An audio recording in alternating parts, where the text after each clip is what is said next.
അവളുടെ കയ്യും പിടിച്ച് ആ ചെറിയ വീട്ടിലേക്ക് ഞാൻ കയറി ചെന്നു. മണ്ണുകൊണ്ടുണ്ടാക്കിയ ഒരു ചെറിയ വീട്.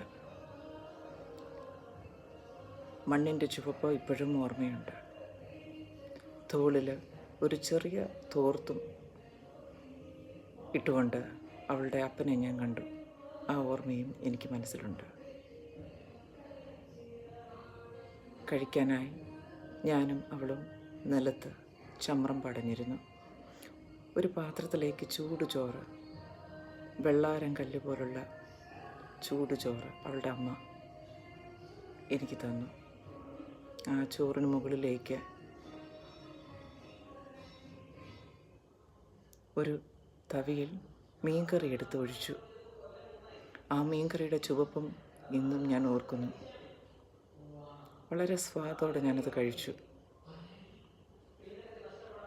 ഓർമ്മകളൊന്നും നഷ്ടപ്പെട്ടിട്ടില്ലെങ്കിലും മുഖങ്ങളൊന്നും ഓർത്തെടുക്കാൻ പറ്റുന്നില്ല. എല്ലാവർക്കും അങ്ങനെ തന്നെയായിരിക്കും.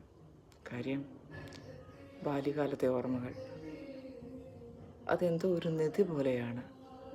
തിരിച്ചു കിട്ടാത്ത, ഒരിക്കലും കിട്ടാൻ സാധ്യതയില്ലാത്ത ഓർമ്മകൾ. എനിക്ക് പ്രിയപ്പെട്ട കൂട്ടുകാരിയായിരുന്നു അവൾ.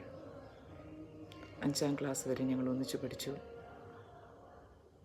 പിന്നീട് ഞാൻ ആ സ്ഥലം വിട്ടു. മാതാപിതാക്കളോടൊപ്പം മറ്റൊരു സ്ഥലത്തേക്ക് മാറി. അവളെ ഞാൻ ഇന്നും ഓർക്കുന്നു. അവളുടെ പേര് ശാലിനി എന്നായിരുന്നു.